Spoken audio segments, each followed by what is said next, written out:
questioning parties and counsel are present. Our jurors are not yet present. I understand that the vehicle, Mr. Merritt's former truck, is downstairs and ready for the jury to go down to view. Is that right? Yes, sir.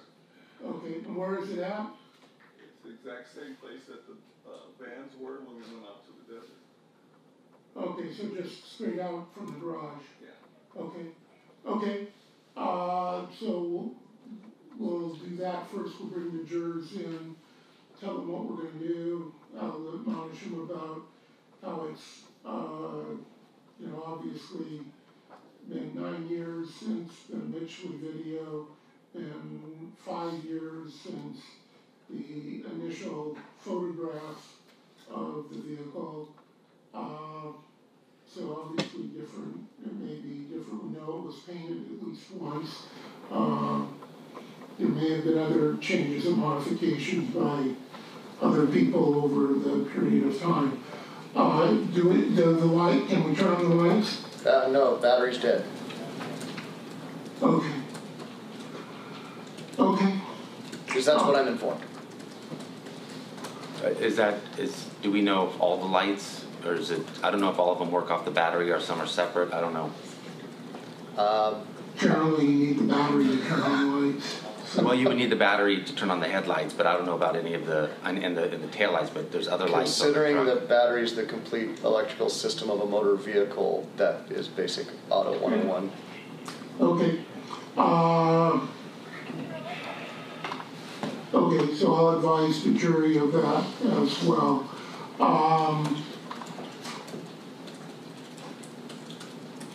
And I understand, Mr. Merritt, you do want to go down for that viewing? That's fine. So we will do that. Anything else before we bring the jury out with regard to the viewing of the vehicle? Not as to the viewing of the vehicle. There are other issues that need to be addressed. Okay. The first is we asked for an offer of proof as to the relevance of Mr. Robertson. We've received no information. We've received no discovery. You have no report from Mr. Robertson? Nothing. This report was forwarded last night from Gary Robertson. He's going to be testifying about the attempts to contact Merritt, Kavanaugh, also Knowles, which is the girlfriend, and his efforts to get Tracy Rico Benny, which is another witness. That was, I guess, an ex-friend or ex-girlfriend of Mr. Kavanaugh. Her name hasn't been mentioned in the testimony. It was in my opening statement. He vouched for an opening statement that Dan Kavanaugh confessed to her. Oh, okay. All right.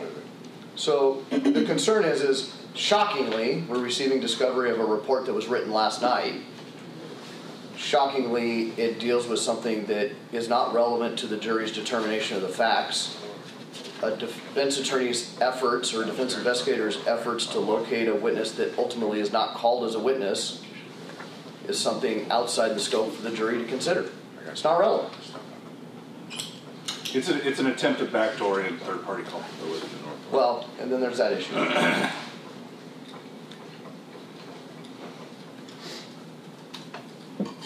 So what is the offer of proof that, with regard to what he attempted to do to locate these individuals? He went to various locations, addresses over a period of, I would say, 2 months, 2.5 months. Starting in February of this year, he basically relied on our representations that the people were calling him because the people had put him on a short list that the court had asked for. When the people were providing us with every name in the police report, essentially was their witness list, and the court ordered them to pare it down to realistic witnesses. They did that, and they sent us over a highlighted version of that list. Kavanaugh was on that highlighted portion. So we relied on that until mid-February when Mr. McGee and I decided that they really had no intention of calling him. So that's when Gary Robertson was instructed to go and serve him. And that's when the attempts began. So that would be maybe mid-February sometime. Well, the problem I have is this: we provided the most up-to-date contact information we had to the defense and Mr. Robertson based on their request. Second, this report only deals with Mr. Kavanaugh. It does not deal with Ms. Riccobini or Ms. Knowles. And matter of fact, Ms. Riccobini is their witness, so there's no relevance to their inability to control their own witness as opposed to our witness or locate.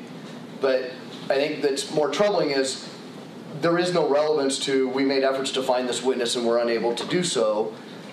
And given the limited nature of the third-party culpability ruling the court has made, the implication of that evidence is an allowing them to go beyond what the court has already ruled in that context. Well, in closing argument, the people are entitled to argue the failure of the defense to call logical witnesses other than the defendant, of course. So, if there's no without anything else, defense gets up and says it was Kavanaugh. And the DA wants to respond. If they thought it was Kavanaugh, they could have subpoenaed him, brought him in, questioned him about all of this. They didn't do it. I think they're entitled to say, we attempted to locate him, to serve him, and we were unable to find him. How is the court going to correct the fact that when they get up in their closing argument and he argues, yeah, he's gone because he killed him and that's why we can't find him.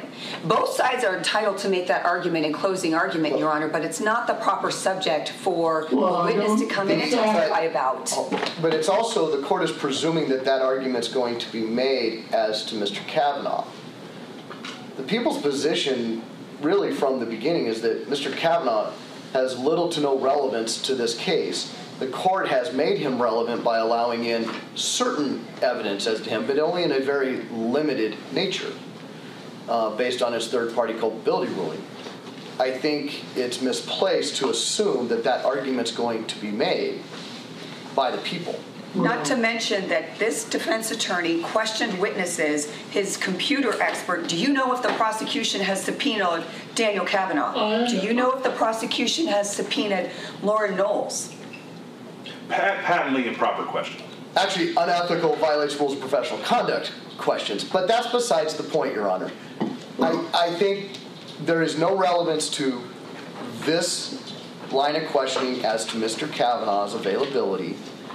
And the only way the court gets there is making an assumption that the people are going to make a particular argument. Well, even if the people don't make that argument, the jury could certainly wonder, well, why didn't they call Kavanaugh? But the court would obviously instruct them that they're not to consider things outside the scope of the evidence that they heard in this trial, including whether one side or the other called a particular witness or not. I believe the instruction the court gives them is either side is not required to call all witnesses relevant to a fact. Well, and a jury is presumed to follow that law that the court gives them.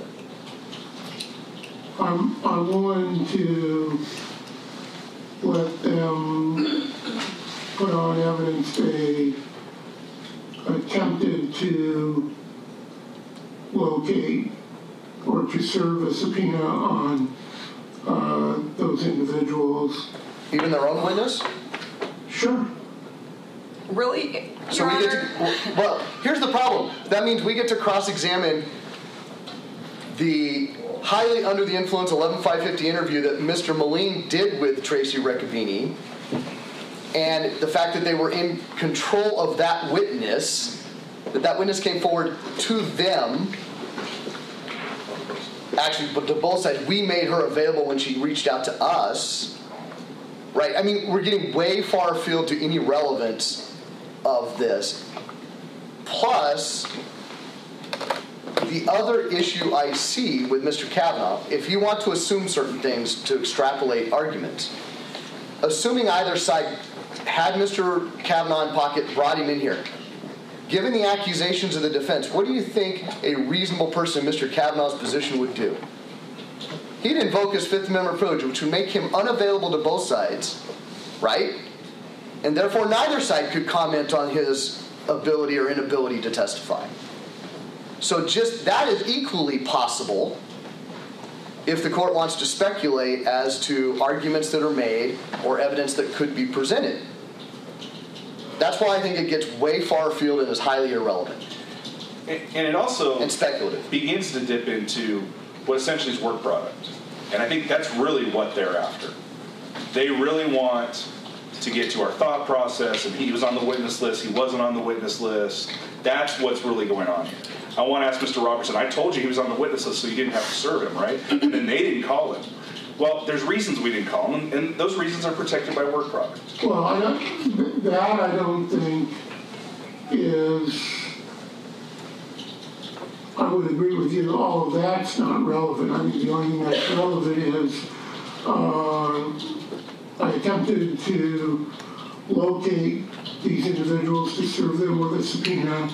I went to their last known addresses or whatever I did, and I could not locate them.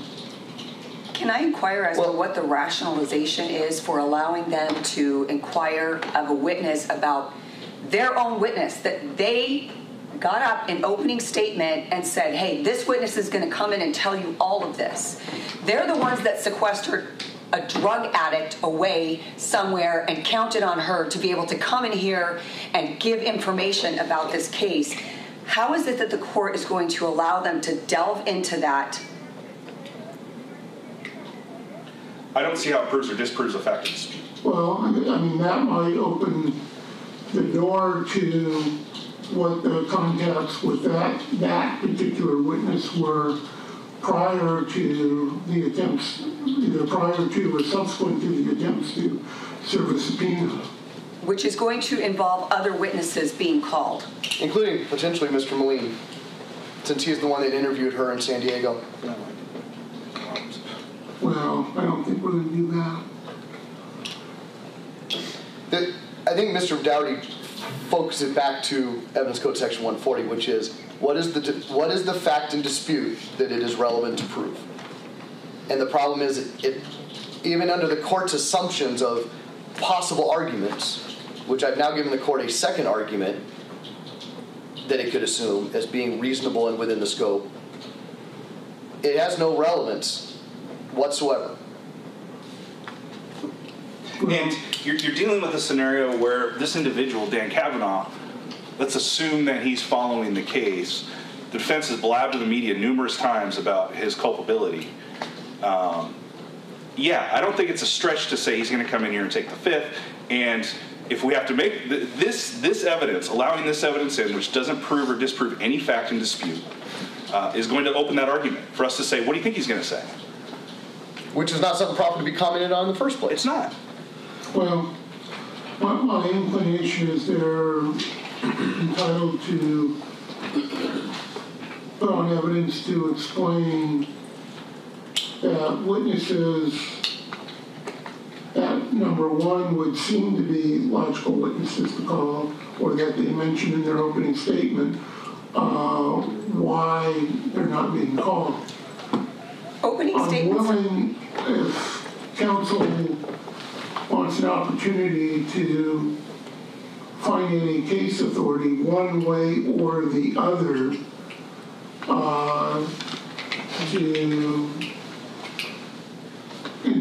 that would indicate that's either proper or not proper, I'd be willing to look at that. But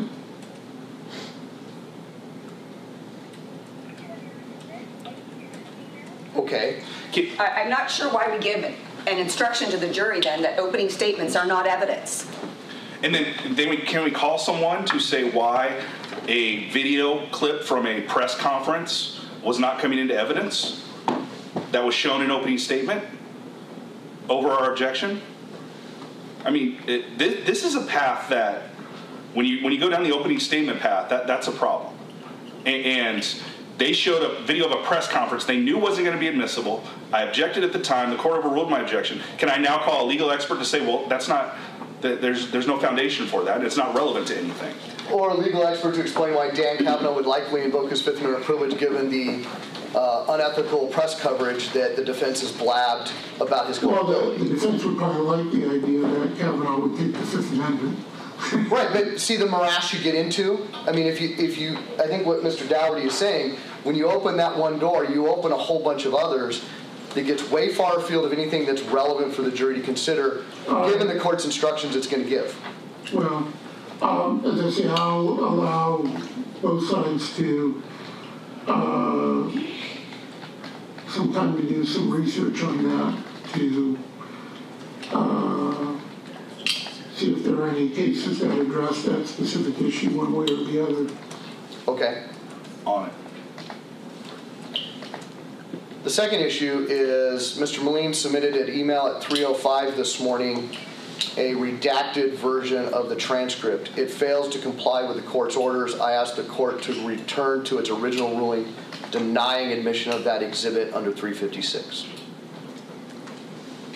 It includes stuff that was not included with what court's review, and it takes out stuff the court said to keep in. If I did, that's inadvertent, and the court can review our transcript. So, I mean, I did. So the court has to do Mr. Moline's work again. I wrote down everything that the court said, and I believe I followed it to a T. So I'm not sure if they can point out a specific section that was in or out. Then we can determine if that's the case. How about it includes all of page 335, which was not in the original submitted to the court for review? How about the fact he cuts out pages 336 and 337 that were in the court's review that the court ruled was admissible and is now not in the redacted version? And I can keep going. I'm objecting. It does not comply with the court's ruling, and once again is an intentional violation of the court's evidentiary ruling by this counsel. Well, then they got the wrong one, because I'm looking at it right here. I don't see 335, and I see 336 and 337.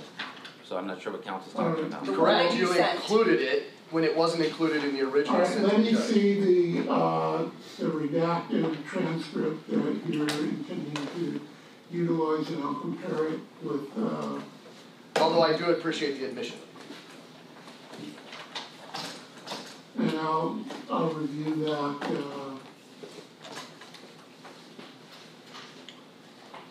Your Honor, and also for the record that I'm not responding on purpose to the counsel's arguments. All three of them go round and round and round, saying things that are not true.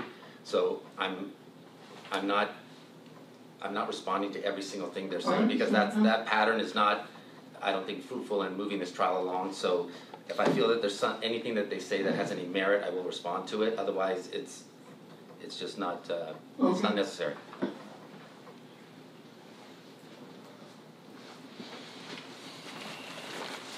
So I'll have to go through this a little bit of time. There's also an error on page 217. There's also an error on page 267 in the sections that you asked to be redacted. I'll look at it. Does the court have the original that was submitted yesterday to compare it? Yes, I think so. Yeah, I have it. So I'll compare this with my notes of what was. I actually encourage the court not to do the defense's work for them. I don't think that's calling balls and strikes.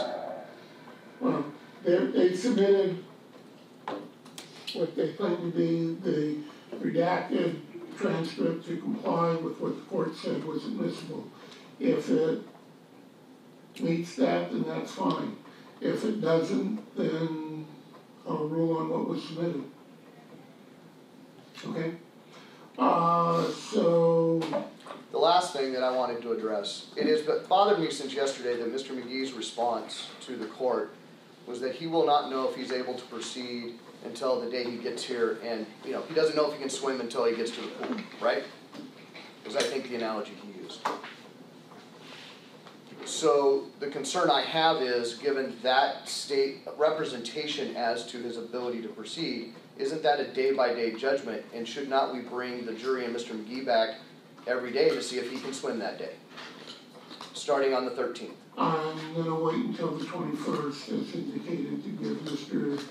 McGee, the time to hopefully be able to proceed, and at the same time, to give Mr. Verlaine the additional time to prepare to conclude the trial if Mr. McGee is not able to do so on the 21st. Okay, the logic escapes us, but that's fine, we'll live with the court's ruling. Okay. So, we'll go ahead and bring the jurors in. We'll then bring them down to view the, vehicle. And then we'll take hopefully a relatively brief recess for me to compare the, drafted transcript with the, court's ruling. And Your Honor, will the court advise the jury now as to the condition of the lights and so forth? Yes. Okay. Okay, so we can go ahead and bring our jurors in.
Morning. Good morning.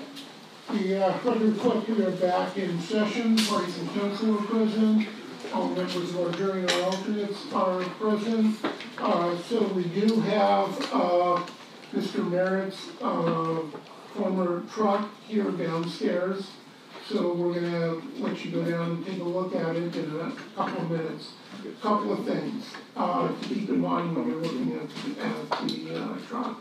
Number one, it's been a little over 9 years since the Mitchley video of a truck leaving the McStay residence. We know that there's been some changes to the truck. We heard evidence that it was painted at least once by one party. It changed hands at least once, perhaps more. There may have been other changes and modifications. So keep that in mind. I was hoping that we would be able to turn on the lights for you to be able to see the lights. I'm told the battery is dead, so the lights don't work. So we're not going to be able to turn on the lights or drive it or anything. But you'll be able to see the vehicle itself. We're also going to take some photographs of the vehicle as it is here now, so that will be part of the evidence as well. So you can compare that with any other photographs of the truck at prior times to see if there are any differences or changes between now and then. You can bring your notebooks with you. Once again, do not have any discussions or about what you're seeing. Just look at the truck for your own edification. And if you want to take any notes on it, that's fine. And then when we're done with that, we're going to let you take a break for about maybe 20 minutes or so. There's one matter that I need to review before we resume with Sergeant Bachner. Okay? So let the bailiff, when they're ready, take you down and meet you down there.